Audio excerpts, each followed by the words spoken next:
Hi everyone, I am here with another true story. This one is called Between Heaven and Earth, and the quote before this one is by a biblical commentary by Rabbah, an ancient Jewish sage. Although the span from earth to heaven is a journey of 500 miles, 500 years, when one whispers a prayer or even silently meditates, God is nearby and hears. They got some interesting ones on here, don't they? Okay, this one might be different stories, all different stories again. I'm not sure because it's a little long. It might have different ones mixed in, but it might be all the same one too. I'm not exactly sure. But I think it is different ones mixed together. So let's begin. As the youngest of three girls, Chris Costello of Burbank, California, had always tried to catch up to her middle sister, Carolee. The two experienced much sibling rivalry through adolescence and young adulthood. There were those long and sometimes painful stretches when, due to an argument, Carolee and I would not talk to each other. Instead, each of us would go to our oldest sister for advice and consolation. Both girls shared music as a bond. However, and though they never performed together, each worked for a while as a professional singer. Eventually, Carolee and Chris, I have sisters, or not sisters, I have cousins who are sisters, and their names are Chris and Carolee. Ain't this weird? They're sisters, my cousins, and their name's Chris and Carolee. It's weird. Anyway, it reached a turning point, and old conflicts no longer really mattered. One night, we just sat and talked. Chris recalls, for the first time, we were able to look at each other and share our love. The evening brought much healing, and it had come just in time. For 3 months later, Carolee suddenly died of a brain aneurysm. In the days following the funeral, Chris was inconsolable. Her grief complicated by the realization that she and Carolee had wasted precious time. I walked around like a zombie, she said. All I really wanted was to know that Carolee was okay. Once she seemed to sense the aroma of Carolee's perfume enfolding her. On another occasion, she had a dream in which Carolee appeared, smiling and happy, and told Chris she loved her. These little signs soothed Chris, but did they really mean anything? At least a month later, Chris was still raw. One night, as she lay in bed, she murmured again and again, "Please, Carolee, give me a sign that you're okay." Suddenly, Chris felt a bright light. She shut her eyes tighter and put her arm over them, but the light became more intense, penetrating through her arm. Her eyes closed, wrapping her in its brilliance. Chris was afraid. In my mind, I begged whatever it was to go away. I didn't want to open my eyes and see some sort of apparition, she says. At her plea, the light slowly faded and everything returned to normal. But now Chris felt ashamed. She had asked for a sign from Carolee, then refused to acknowledge it. Had God sent that unusual radiance to answer her prayer, to let her know that her sister was safe and happy? A few nights later, Chris awakened at exactly 3:20 a.m. to the beautiful celestial music wafting through her darkened bedroom. The music was exquisite, indescribably involving instrumental I have never heard before, could never begin to define, despite my musical background. Even with all the high-tech equipment available now in recording studios, I doubt anyone could duplicate it. Chris listened enthralled and moved to tears. Was this Carolee communicating with her through music, their closest tie? The next morning, Chris's oldest sister phoned. "Chris, last night I sensed Carolee's presence all around me," she said. "She was there. She was okay. I just know it. What time did this happen? Chris asked. Exactly 3:20. Chris felt her sorrow drain away, and a newfound sense of peace replace it. Carolee was indeed singing with the angels, and had sent her a taste of wonders unseen. Is there such a thing as heavenly music?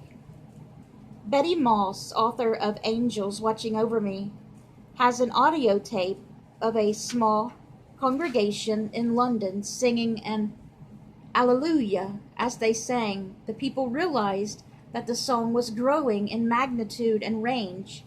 They were being accompanied by a massive unseen choir. When they replayed the tape, a music teacher found that the highest notes were almost 3 octaves above middle C, far out of human range.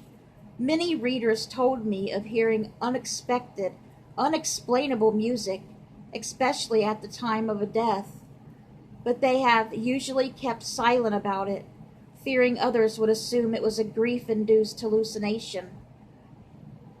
My friend that I went to school with, she passed away from cancer, so she's my age. It was a few years ago, and she had just had a baby. Baby wasn't a year old yet, I don't think.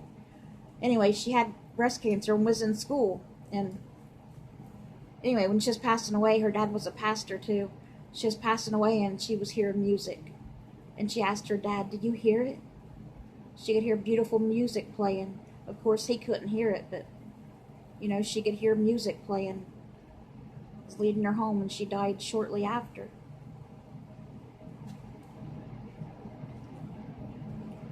Okay, let's see. Michelle Crossley, however, didn't hesitate to share what happened to her. At 3 o'clock one morning, Michelle's phone rang. It was her husband's sister calling with bad news. "Is it your mom?" Michelle immediately asked. Tim's mother had been going through a crisis. "No, it's our cousin Brian," Michelle's sister-in-law said. "Michelle, he's dead. He was playing the guitar with his band tonight, and he just collapsed." Tim's cousin Brian? But he was their dear friend, as well as a relative. Just 23, a year younger than she was. Shocked, Michelle handed the phone to her husband. Then she went into the living room and wept.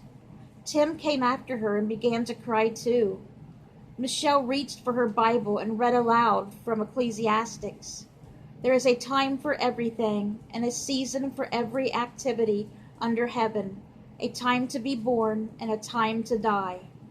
The words seemed to comfort Tim a little. Michelle was calmer too. Brian, they would never see him again, not here on earth anyway. It was almost too much to absorb. Then another thought intruded. Had Brian gone to heaven? All of a sudden, it was the only question I could ask, Michelle says. I wanted to know where he was now. In fact, I didn't think I could handle not knowing. She hesitated to share her thoughts with her grief-stricken husband, so her prayer was a silent one. Lord, please tell me where Brian is. Please send me a sign. Please, please. Minutes passed. Michelle continued to pray, and eventually Tim got up to check their 3 sleeping toddlers. As soon as he left the room, it happened. I started to hear beautiful singing, music that was coming from some other kind of plane. We hear music every night, don't we, babe? Your face is really red. Michelle says, I knew the tune. We sing it at Calvary Chapel, and it's called A Shield About Me. Voices were singing it word perfect, and the fullness, the range, it was exquisite.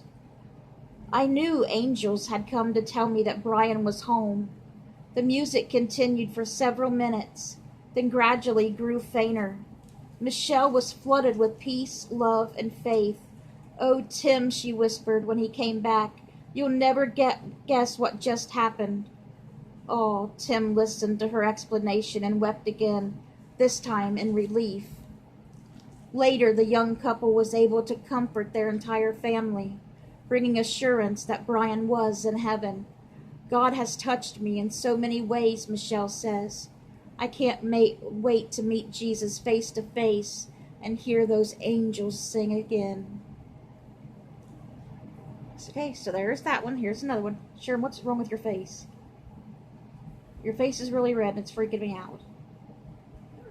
Did you take that Benadryl? You got a fever?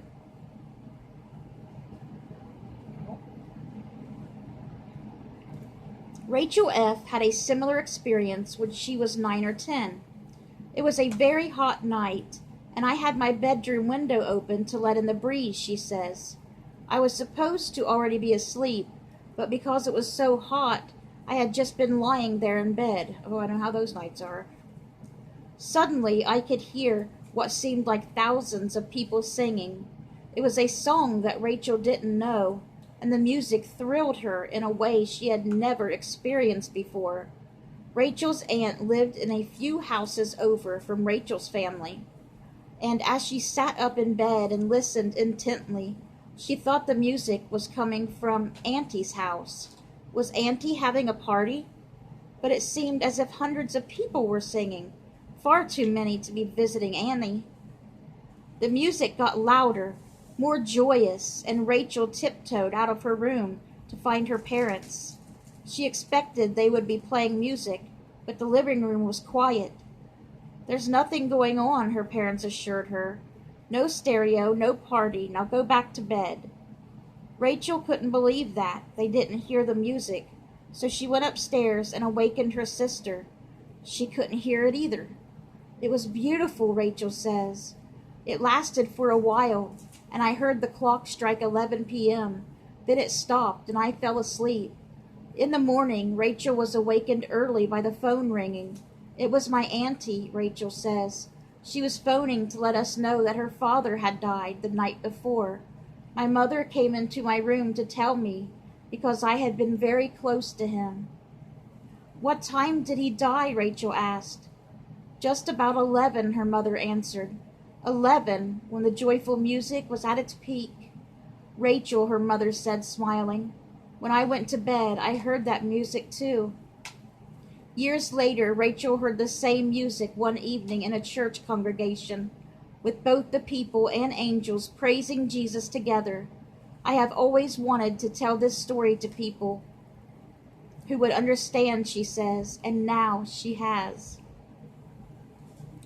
Lights and music are not the only means by which God sends comfort to us at a time of sorrow. Several people shared stories of unexplained aromas, usually flowers, but also fragrant perfume. As Chris Costello experienced, I thought the scent of lilac powder suddenly flooding the car's interior must be coming through the vent from something on the expressway, a teenager wrote, describing the drive home from her grandmother's wake.